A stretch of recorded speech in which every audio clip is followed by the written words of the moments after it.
Tutukira ku bakyala bokka. Abasajja balina ebizibu byabwe nno nga biyitirivu obungi. Takugambye luli nakuga nagamba nti abasajja bakula ebyoya awantu abakyama ate bo baagaanira ddala okikwasaganya. Baagala oba tayagala kunaaba kozesa wipes. Baby wipes zimalamuuko obukyafu buli. Zimalamu obukyafu sagala kyogera nga gwe bweyagala okyogera. Si bwe kiri. Zimalamu wipes obanga to shaving nanka eyo Baami mu gishaving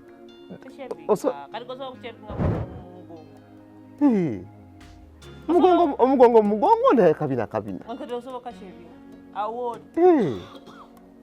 tukatwale tugere mu lesoni ya kushavinga kabina bannange osisitamansi tamme owalabayo Toyetaga kulabayo owuliriza. Okola shave ennungi ezitasala bantu. Nemu bawakisinga kabina. Bamanya kaluma. Kaluma. Bakole ebyo. Okujjako nzawo omuyindi yali anzisenze. Omuyindi? Allahu Akbar. Zaku atop with S Media Uganda Mindset Show. Nga bulijjo mwebale kugala nga mubeerako mubale kubanga musubscribinga byonna n'abasalamu Arts Hub nkwagala nnyo Nambiru nawe thank you so much n'abalala tusiima nnyo emirimu gye mukola nga bw'eri nkola yaffe nyongera bajjukiza tuli mu December ate omwaka tugumalako kitegedde ekintu ekyo kitegedde naye waliwo ebintu ebimu bye tulina okuleka omwaka guno bwe tugenda mu 25 tubeere fresh waliwo ebintu by'oddaawo mubeera muwandiika obutabo nti sijja kuddamu kikola gye sijja kiddamu kikola. However, let me Bryan Natural CEO ate nga sex therapist. Nsanyisa okukulaba Bryan. Nange bwentya mukwano ogamba otya esi. I'm good. Maka gugenda sinalaba muko. Mko wange mwete. Nze nagala nkoko bifi.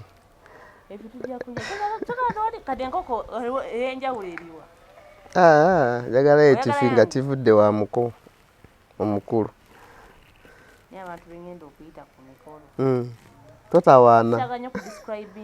Totawaana kuyita abantu ku mikolo.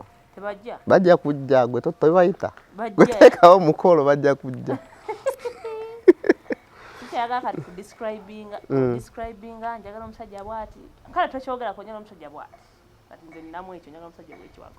Omukolo gugenda okutuuka nga olawolesebwa kati ekikulu temwategeera nanti ekyo kati abawala banoonya ye mistake gye bakola.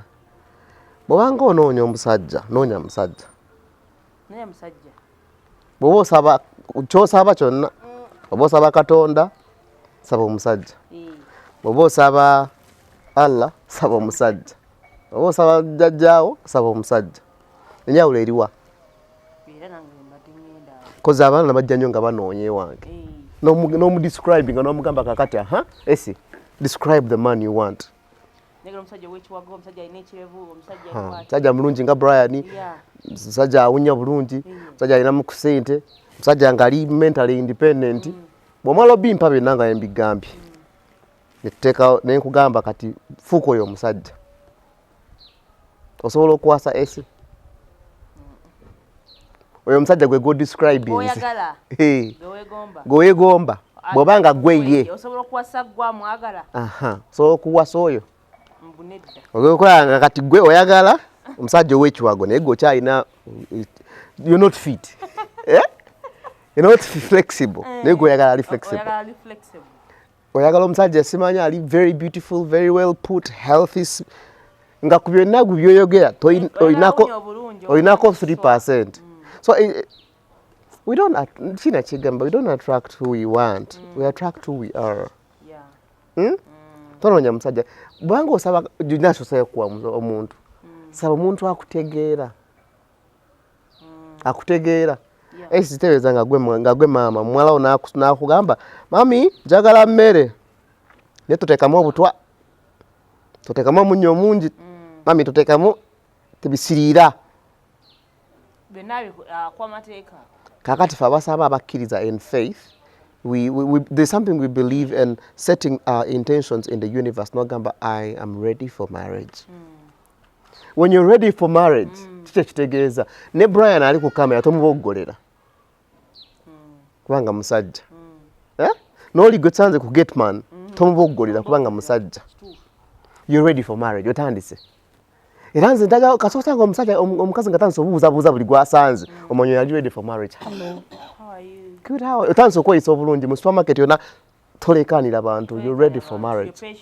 You're ready for marriage. Otanga okuba omugumikiza nga tokuba abantu ngombe kubalekanira mu kkubo tokasuka bigambo. You're ready for marriage. Exactly. Ukitegedde? Kakati bw'ogamba dear universe I am ready for marriage. Katonda wange ndi ready ku bufumbo ng'akuleetera ebigugezesa obufumbo oba oli ready ddala mu bufumbo gwe ng'akuleetera omusajja akubuuza ekkubo naye nga takubuuzizza n'agamba nyabo wano wa nga tosana kumbuuzaako waki olina empisa embi osajja genda kale genda but patience asebo okay wano bayitawo gwo naye wadde odde eri gyebaliko mukama wange olita sebo kati otandise okuba ready for marriage. Kati akubuuzize ku bayinza okuba malayika bawo gwagenda oyitiramu olabe bakuleeta nga gwe baleese gwakabi gwe ba AC ogenda okola nga akuleese wait otaataani ono omukazi anvumbidde wali gwoleese mu buyita-buzanyo naye nga it's reality in check ansinisiza amanyi owekola ansinisiza amanyi agawo kikakasa nga waaba ofiirwa esajja bano ba Gateman babosi be batuma kiwala ki abosi otawana kiwala kivuma kyanvumye ddala aba ofiirwa. When you're ready for marriage buli kimu kibeera united for your cause. That's why omuntu ali ready teri kimulemesa. Omuntu ali ready set ne bw'omuteerawo muziziko sometimes Katonda akubbirako nti esi kakkanamu omusajja ajja wuuyo kakkanamu oba bwetereezezza ebibyo omusajja akubuuza tomanyi calmness gyeva nagamba gyebaleko mukama wange agamba nga kyogedde bulungi maama naayitawo aba akaita n'asanga kiwala ekyo kyaye muna ekiwala bambi kimbuuziza nange kati olaba otandise okufuna angels fighting for you. But if you're not ready for marriage nowanga gowulira olwidde naye nga toli ready bintu bitandika okukulwanisa nga tomanyi oga sitaani kyanguddeko sera kuyomba nno ninga nvumye omusajja nga talina kyonna kyankoze nga musesebudde nga mubikulidde akama so to be byangu nnyo for us in the spiritual world we tell people when you're ready for a certain stage in your life oyita synchronicities ebintu nga bijja byegattagatta kiri kyabadde nekino kizze nekino kizze. That's how we are. Kati gwobuulira nga toli ready oba toli ready naye when you're ready for it automatically buli kimu kibeera it starts placing itself in line nga buli gwoyitako agamba oyo mukazi nno gwolaba oyo mukazi ajja kufumba oyo buli gwoyitako everyone is supporting everyone is supporting you all forces zijoininze to support you esi.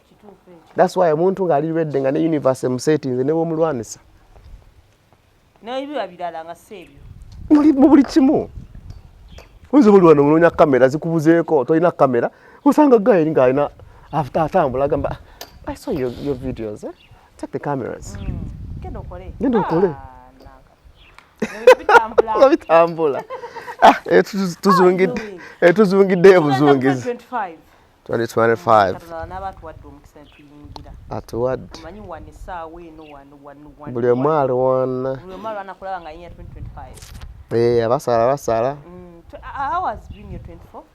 2024 has been a mixture of events. It's been a learning year for me. Next year is a breakthrough year. This has been a learning year for me in everything, in marriage, in a business, in friendship and relationships. I have learned. I have learned. Kati si buli nsobi gye nkoze kati sigisubira giddamu. Sigenda kwesuubira kugoba buwala ngoba sex. I have chased enough. I got tired. Now I have learned. So you know what you want. Yes. 2024 about that brief for me.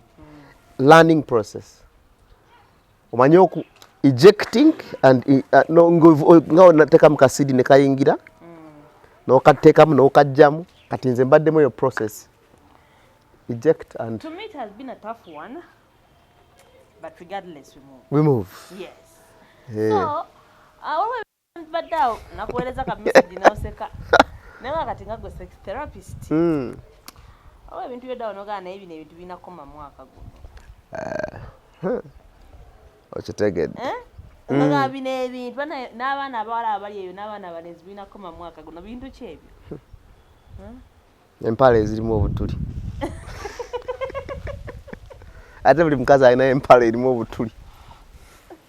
Was that necessary? Toyagala giraba? Ugambye buli mukazi alina empale erimu obutuli. Buli mukazi? Alina empale erimu obutuli. Nga buli side ki? Wonna gwomanyi.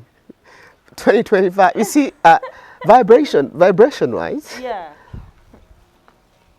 Kati kino ekifo ky'abakyala, it's a gateway for both happiness, joy and prosperity, tranquility. Buli kimu ekirungi kiri awo.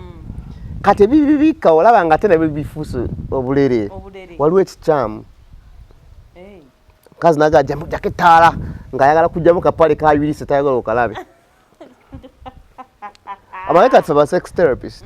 Era ebintu byetusanga ng'olaba this shouldn't be a point. Yes. How do you have empire erimu ekituli? It's wrong. N'abasajja babadde boxer. Abasajja basiga balina boxer nga zaayulika zaakutuka wuzi zaasimulukuka. Nga naye tazitunga. Ate bw'otunga n'empale etungika. Abaana batunga empale. Empale n'ogenda n'ogiteeka ku kyalaani. Ate nno nga ez'abakazi za 3 4. Ez'abakazi ezisinga ebbeeyi ennyo za 7. Ez'abakazi ezisinga okutambula za 7. Abaana zibasinga okukozesa. Ennungi ate nga nnungi 7 ku mutwalo. Waliwo n'ez'omuvumba. Naye empale y'omuvumba giveeko totawaana mwana wattu. Anti byetayagala kulabako in that world of sexiness. In that world of sexiness. You see, abasinga n'abagamba lulinga gwe omukyala. Olina ebikufuula. Abasajja tulinga abantu abatambulira mu supermarket. Bw'oba ogenze mu kikubo n'agamba leo osangayo giraasi, mukazi n'agamba ya 2. N'agamba nkuwa 3 mpaka giraasi 2. Mukazi n'osanga egiraasi emu mu supermarket zinenene ng'eriko ne ka price tag 8. Tobuuza okwata bukwasi ng'oteeka mu kaati yo. 2025 nga gwe omukyala olina okweteekako price. Abasajja tugrading abakazi you without knowledge. Naye nkutunuulira ndaba ngamba ono kati ali mu 5. Omulabirawo nogaa katono weeta. Kino 5. Okumota enviiri okumala emyezi 2. Anti kati omusajja abali keen to detail tandika omanya nga ziruddeyo zino. Tanyunyukiramu 5 ky'enviiri. You've not graded yourself well. Niaba batumuze speed. Anti nze nkubuulidde. Gwe ng'omukyala naddala mu bino ebitambuliramu. Learn to grade yourself in the sexy terms. Oyagala toyagala. Batoyagala. Wote grading abagenda ku grading. Baga kuteeka wojja. Bw'oba oteeka mu kikubo bajja kutema ebbeeyi mu kikubo tutema. Tulamuza mu kikubo. Nti ya 3 kuba 2 5. Ate oba okyala otengamba kale bayi nenkomaona na kasooso koje kati na 2. Ate nomanga ochinguziza. Nomwa supermarket tolamuza osanga price. You as a woman price tag yourself. Omwaka 2025. Just price tag yourself. Ojja otya ng'owunya enkwawo. Perfume yaweddewo nayirabidde. How? Notawunya bulungi. Abantu beerabira. Okupakuka okungi. Waliwo engoye ezireetera abantu okuwunya nno balina ozitegeera. They are clothes that contain heat inside and you're going to sweat. Bryan. Anti otandise. Bw'obanga oli mu season. I suggested this topic today. When you're in a season of transforming, ng'oyagala kubaako ky'okyusamu bulamu bwo. Oveeko hw'olyoddeko. And to get on 2025. There are clothes you say, I will not wear that one. Sijja kuddamu kwambala ngoye ezo. olw'ensonga ebizibuze bireeta oba oli mukazi ng'oli wa bisambi binene the pants you won't wear ezikwata ennyo nga nankate essa akawo kagenda vayo nga kazibu nnyo. Freshness is important. Bw'omwandika ati sina good perfume cologne lokera kwambala ebintu nga bikukavaringa nnyo waggulu eno. Light clothes for your freshness. Kati empewo bwejja n'okolako woti ng'ojuwire eyita mu mubiri gwo. Oba tolina perfume. Ng'ekuyitamu. Kati omuntu agenda okubikola bwoti ng'entuuyo ya 96, ey'omusanvu, ey'omunaana yeekuŋŋaanyiza mu kifo kimu agenda okubikola ng'owunya ng'omusota. Tugenda 2025. Gulina akawo kaagwo. Omusota gulimu ebika gonna guwunya kyekimu. Gulina akawo kisinziira season gye gulimu. Eri okujja okuwunya ng'akamonde. Akamonde akazungu akaganda. Akamonde ke basiika. Kachipusi. Eri okujja okuwunya ng'akatungulu. So for us, I mean, we want to get people out of zone. Yeah. Bw'obanga oyagala kubako ekitambula ekya bulijjo. Next year. Nze nagambako abakyala bino bye tugamba toluusa nviiri kumala myezi a period of time. Myezi 8. Enviiri nyangu okuzanyisa. Nyangu nnyo okuzanyisa. Kati nsibye guno omwezi zijjeeyo kolamu ka retouch. Obeera nga bala akaviiri kati kateredde. Naye nga tonafuna zisiba oddeyo bakukolemu ka retouch. Oddeyo. Okitegeera? Ka treatment. Onaazeemuuko baka blow drying kabiri nga kali shine. Mutwalo. Naye n'okuma ekiviiri nga tekikola ekimere wano ku gunde. There's a woman who came to me nanga Bryan musajja nemye nemugamba nanga newe mbanze. Toba wannemye look at how you look. Nanga Bryan it's him has frustrated me to this level. Nanga yagambye tosiba nviiri mpya. No, some things we and zitandika okukola zitandika okukuuka yeno once nebukuukayo. So you cannot be downgraded. 2025 is a year of setting yourself ready.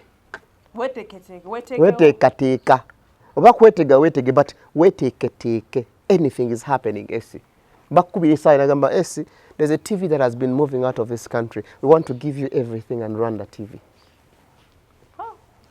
Tugenda okutunula esi gwe bayise to run a TV that has left the country. Now wenyini toli ready mentally. Toli okay. Ebintu birina okusemba okukola mu guno omwaka. The age of not simanyi. Nga tolina answer za kintu. Simanyi. Esi bakubuuza nti perfume eno ibasitunda olina okuba nga omanyi. Kankulira omuntu akalango. Daniel Perfumes. By the Daniel Perfumes yanguza perfume angudiza online. We are in knowledge season. Guno period ya kumanya. Omukazi omukulu gwe nga gwe nsoto otomanya abatunda pale bulungi. Okitajeera. Oyinza otyo obutamanya abatunda bunika bwa mulembe. Omukazi ajja nankola Bryan nkubulire bawanga ajja nesimanya gye batu pale babutunda wo ne ngamba obeera wagwe. Babutunda ne mulagi nange naki nawo kikwano kyange bakita veni kitunda obupale kirawo ku Equatoria veni wanga veni ali ku Equatoria awo okimanye muntu alwa mulimu alude mu mulimu ogwo myaka nga 2 atunda mpale ye na bwamunda kati knowledge season. We are in a season of knowledge. How don't you know what to do? Bagambye omanyi mukwano engeri okukolamu eyo tandika okuwakisinga wakisinga bye biki bakolera wa you have to be ku mulembe ogutambula. That's a season byetukoye okulabako. Omukazi yangambye Bryan omukyala ewaffe baawe yamugobye mu nnyumba nemuza yamugobedde ki mukyala bamugobyedde ensonga 2-3 sajja yagambye amaze emyaka 6 ayogera ku kintu kyekimu. Mama emyaka 6 ayogera ku kintu kyekimu kikyukamu katonde kidda omukazi akuze ebyo yatenga bikaluba byo bidi nafuna ko omwana mukyala omuyajja ine ebyo zibiri byasooka kaweke nako gwe nakola mu retouch ka treatment tekamu akazigo ne bugondagondamu omukyala yangamba Bryan omusajja yayombanga buli naku nagamba nze lwava mukazi baba bamusaze wano because you don't know what to do. Ye amagezi genda tubituleka muka treatment bigondeko. No trans not come treatment. Take out a treatment. Anti jukira bwe yabisalanga bwe bidda bibanga magwa. Cause ye yalina hard material. Yeah, hard material. Sikaweke bakaweke biri very hard. Bino obuzibu. Kati bwosoka no treating ako ogenda bisabije consequence. Osto sekede nsonga za customer abange yabo. Creativity golomaka I mean ebintu bino okudegalekera okumanya choino okola ntachikola mu budde. Recently a woman comes to me and says, Bryan, yalaze for the other lady to work on her. Those are pull. Mkazi nanga tamukozeeko mkazi ngeno ka avuddeyo atamukozeeko mbuza chichi naga Mr. Bryan no mukazi unya bubi pide nganya na kusesema ena muna baba genda kituna mudiyonji banna kati nego ovudde gyovudde wakaawo ogenda wa munno kukwatamu nenge unyange that girl told me, Mr. Bryan, the woman stinks. The woman stinks. And that girl is very lenient. I have told women, you know, men are not natural teachers.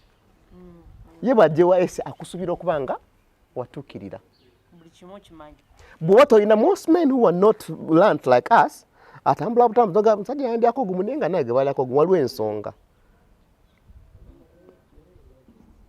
we are in a season that is beautiful, but also because of the season of trends, season of change, season of progression.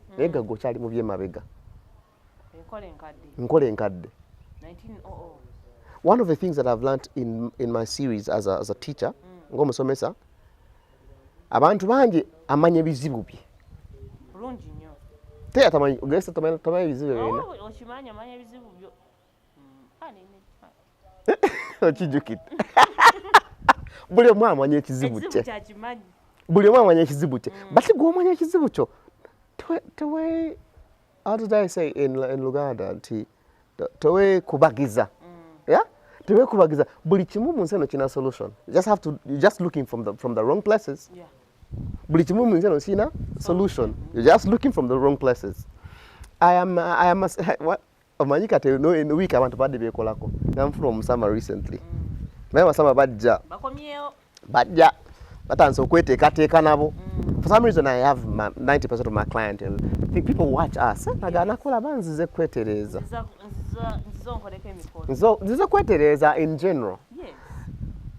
When banku gami no mkwano.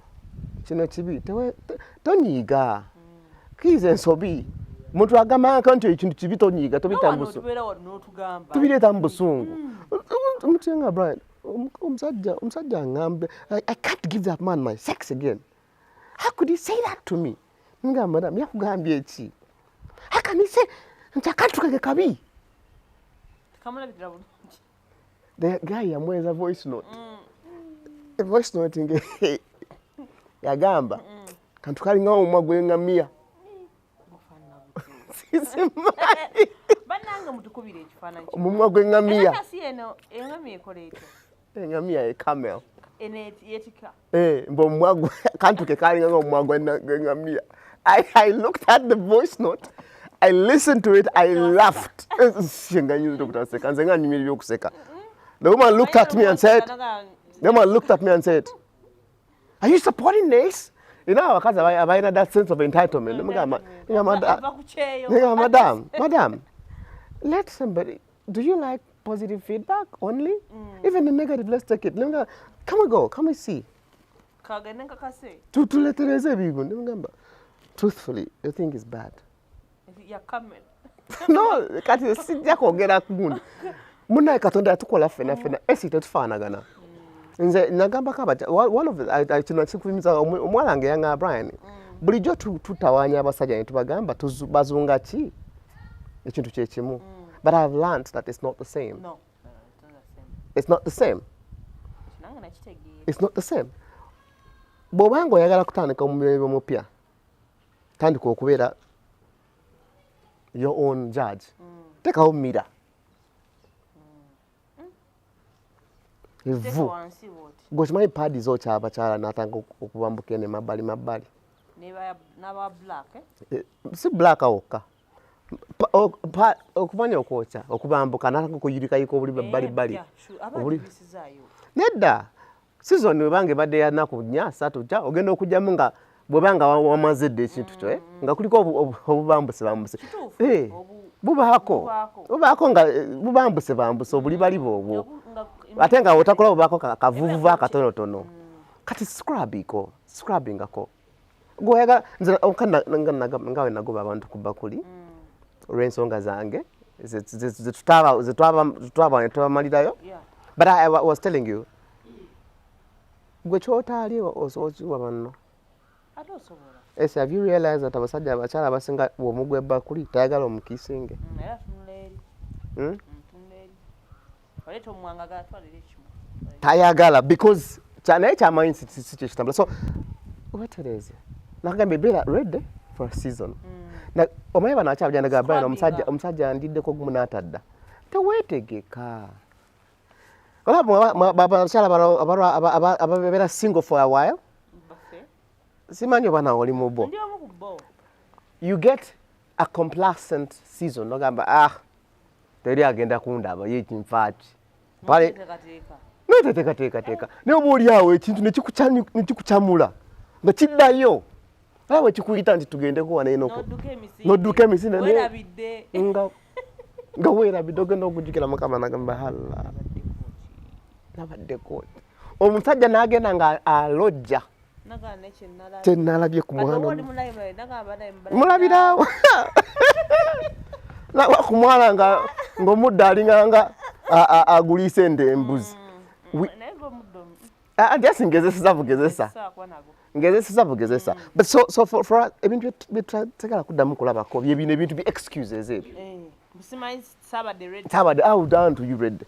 You have to be ready. Ready all the time. Sexiness kwebeera nga weeteeseteese. Sawa yinogwa mumbi. Singa omuntu abeera ne passport yo ng'eri awo kimanyi anytime you're traveling. Anytime. Kati obanga gwe esi. Ongamba otagamba esi we are going to Dubai. Nagamba mpozi sina passport. Bane munsasire. How? Tuziyina. You are in the season of 2025. Betulekene mabega. Byebikubi. Bine Sabade ready. Abakyala mulekera okuma abantu with intent to kubalumya. Cholumya musajja. Agoloza omulumya. Buli womu omusajja wakagoloza ng'omulumya neddo bawe erumya wekka. 90% of the time ng'omumala era enkyajja funa wagira.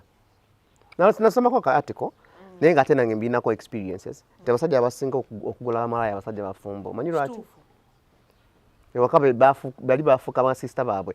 You as a woman, yagala sex, that's what tunafuna omusajja Tegala tutegeke ekintu kyaffe ekyo. Nga teri kugamba nti siri feeling. How can't you have feelings? How? Supu alina okuba nga awamba katogo. Manyi ogenda wa jjajja. Ogenda wa jjajja.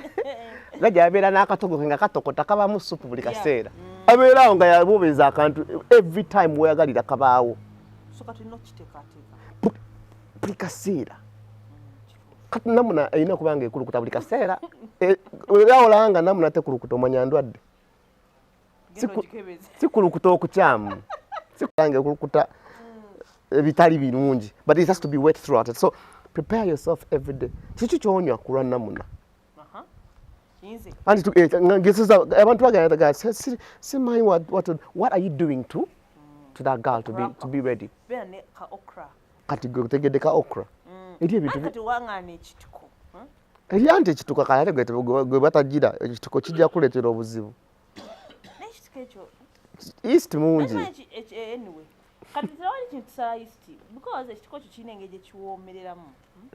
Ati bw'okisusse ennyo. Bw'okisusse ennyo, everything everything that you do over and over Katonda yakola ebintu bingi era onyoyo kale wulira kitoko kinywe nkyanywa akasera luli onywe okra luli onywe ka pineapple kozeemu ekiwunyowunyo pineapple ananas bw'olya ananas oba nonya pineapple juice ayoza ekiwunyo a bad smell awful smell from you bw'onywa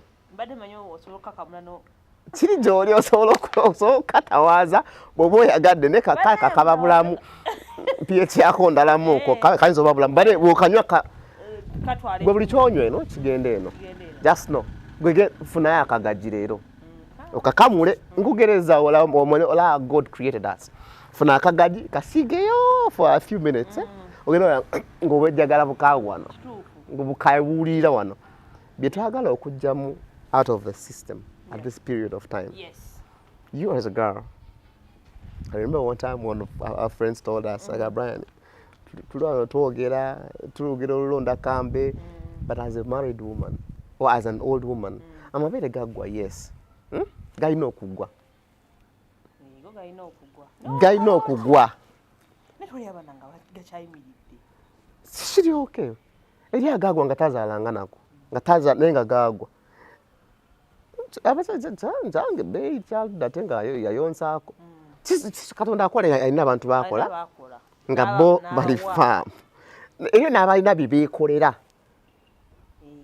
abaana bagenda ne bakusurgeries bakikola jja okutandika okwambala ebintu byetalina kwambala ewaka nga tugenze mu kigambo omwana n'ayambala RIP jjajja RIP jjajja ogimanyi buno butisha temwambala nga jjajja mwe yafudde wenkoma ewaka ne nkusanga ng'okambadde ekyomugenzi oyambale buno kabaka birthday rwand bw'oyambalidde waka how sexy are you going to be kansaren dila mayibu dila obwo kati dila ekizibu kyakye dila yayonenya abakazi nawudde Suzanne Makola akayita kiwa mirembe Jodda ebere gye kadda ebere gye lidda obeera bw'oti nno but sexiness ebere gye lidda gye kadda tebasa kubanga gye kadda simanyi ebere gye lidda gye kadda nga tolireeza exactly gye kadda twalinako ka anti waffe nga tukayita kali kayita ka small naye nga munene ngayita ka small she used to work on herself buli kaseera ng'ali waka namubuuza where are you going agenda mu ffumbiro I'm going to cook for my husband. Osanga omukazi abakazi abamu tebanaaba nawudde seeka ku makyanga agamba abakazi ennaku zo tebakyayagala kunaaba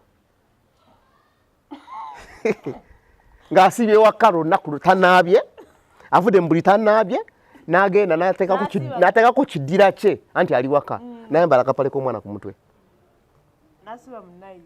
dira balina dira ekola byonna dira bagisulamu ate ne bagisiibamu kati omukulu agenda okujja amanyi bw'obeera oli waka weerabira it's easy for you to forget nti nonna okuteekamu akawoowo kano ng'owunya ng'omusota omukadde because one of the things we have to understand is naffe mutusaasire kati nsiibye waka nsiibye eno kati ndi esi wano nsiibye ne esi mulabyeko ateredde ngenda okudda waka nga mama abaana ali mu ddira gye yasibyemu ku makya we navudde mu buli teyanaabye nkomyewo azunga mpulira akantu tekawunya nga fure manyi omuntu awunya owulira nga tali wali fresh kozi asibye n'abaana be kati okomyewo akyakuwa mmere ogenda owulira nga awunya buli amata gonna gaba ga dischargings every side. You as a girl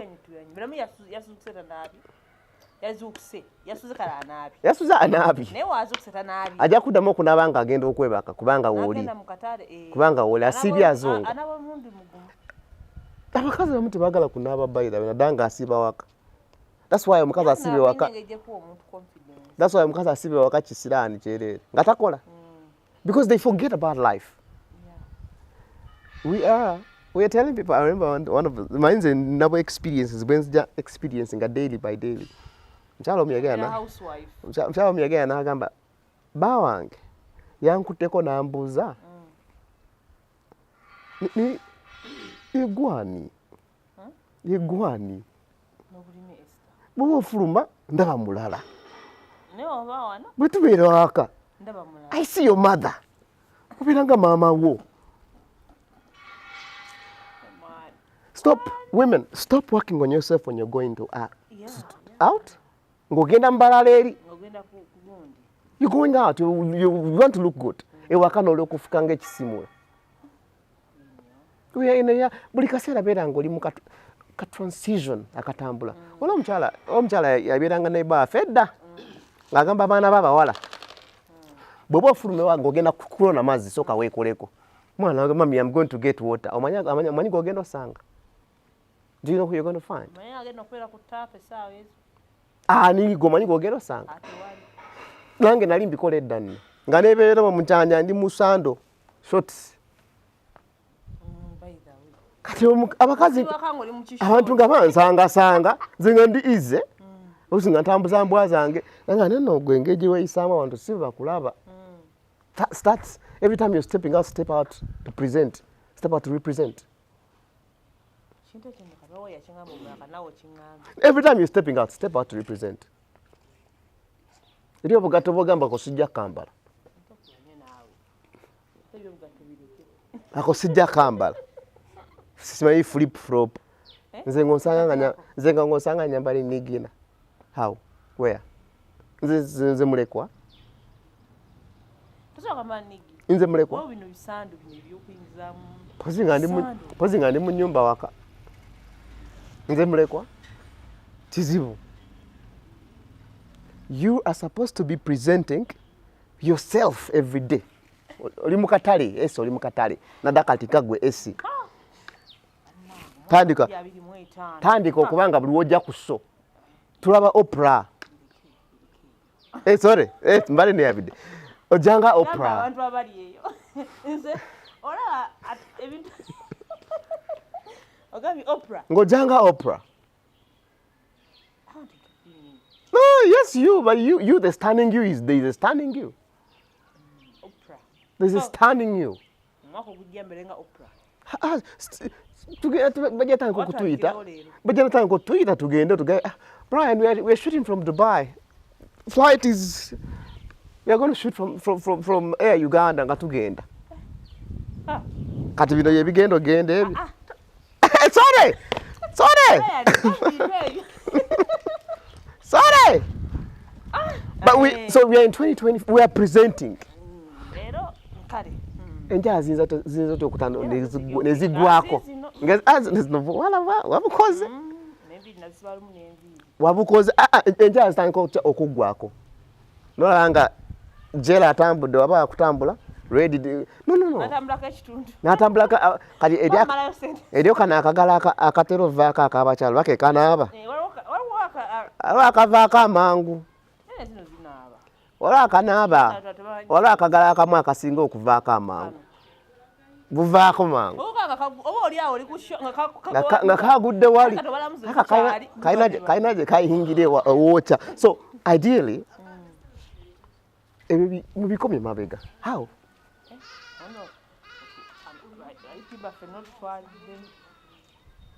Kati amanyi sexiness mumuloza sex kubuliri wokka wokka. Esi sexiness states kasi ndabye obwalawo bulungi mwanya kati aba akutte ku mukono gwange. The hands feel good. They look fine. Kati ntandise sexiness starts there. Golinda ate tujjemu engoye tukitenge sexiness. Kitandikira wano. So 2025. Buli kimu ekikuliko kino okubanga kiri sexy. Have you ever put I'm a good fan of t-shirts. Then the next t-shirts is black abakuminga abiri. Yeah. Wojjo kunkolako interview saagala kulaba mu t-shirt. Kati nga ongena wardrobe yange ng'otandika okunoonya wenzeyo enkondo yange. Nze ne Bryan sawe najja natera okuŋŋamba tojja wano nate nange nze atandika okuba nga twejira twekolako nga tuyina makeup artist ate yawo atulinze tuba tukoleko buli kimu tuteekako omutindo sexy esi waliwo ka video kojja shootinga tufune omuko ku olwo nga bulijjo takulaba agamba iyi aliakozeho ka video naye nokatula nogamba nakolera So that's what we trying to say. Bino tubirekayo mpola. You start editing out buli kimu nga kirina okuba nga kirina akatali ka bulijjo. Tugenda mwaka omwogudda. Tolya kukkuta n'otumbira otanga okufuuyira abantu omukka. Bw'olya emmere nnyingi naddanga ogenda mu meeting abantu ogenda kuleeta ebizibu. We're supposed to be eating kuttanja, si kuttanga abafa. Nakugamba buli kyolya kikosa. Bw'ogenda ng'ogenda ku meeting amu n'olya akacumbaali obutungulu bugenda wunya munna. Ebyennyanja. So we supposed to be trained. Fene. Mayi fene awunyamu nga namuneera. Bw'olya akatungulu kimu omungi ennyo ayitiridde. Empeke za purple ne black. Ziwunyo kama. Amoxicillin and Ampiclox. Empeke ojimala no mali nakunya. Ngokyali ku mpeke eyo. Nga ne bw'ofuka omusulo obwo teweguwunya. Toilet evayo unye. Nga ne bw'ogaba ekijanjalo bwe tebewunya. Empeke bannange nagibaako. Because it's an antibiotic badimira, but buli kyokola kikole with precision, with intent. To okutuukiriza. Bw'oli olwadde infection anoonya agatawunya. Olya amakerenda agatawunya n'ogera ng'owunyira wandaga mwana yalwala kirwadde ekyoyo kubanga oli ku makerenda amakyamu just nga ye low grade. Ampiclox mulungi naye tebakyamugaba eryo other antibiotics ezimusinga nga newoogimira tebasaa kugiwulira nti ogiwunya.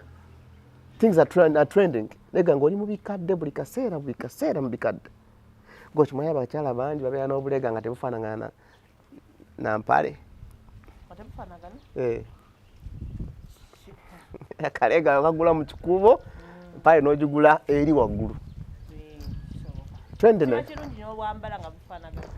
Anti twagala kateeka mutindo ku bintu. Have a trend. Abantu bazaba buntu nga konna kasike kapale ka. I mean it's sexy. Gwe webuuze gw'omanyi oli. Hey, but negwe kaseera nga akalega kamuvumba.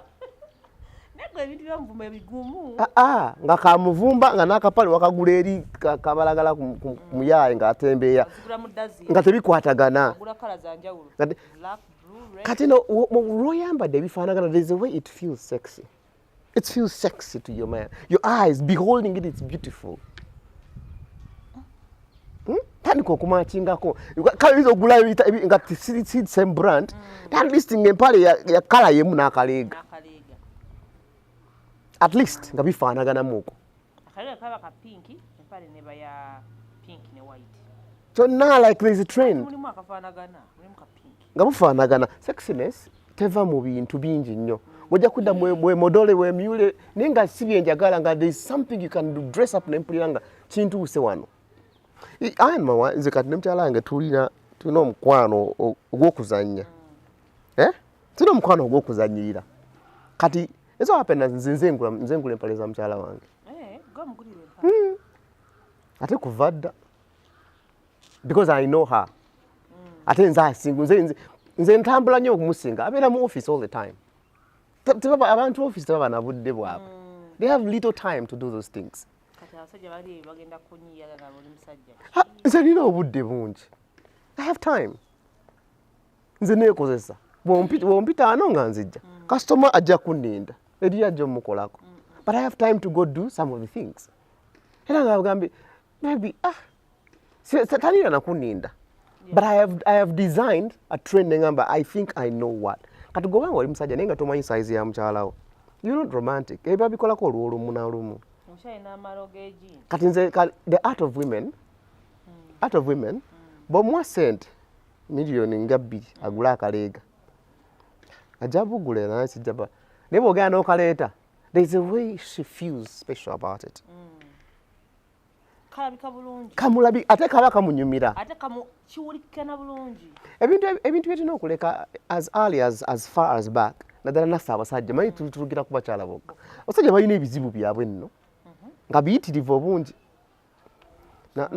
Takugambye luli nakuga nagamba nti asajja bakula ebyoya awantu abakyama ate bo baagaanira ddala kikwasaganya mukabina bagala oba tayagala kunaaba kozesa wipes z'abakyala baby wipes zimalamuuko obukyafu buli zimalamu obukyafu sagala kyogera nga gwe bweyagala okyogera si bwe kiri zimalamu wipes obanga toshavinze nanka eyo bami mugishavinge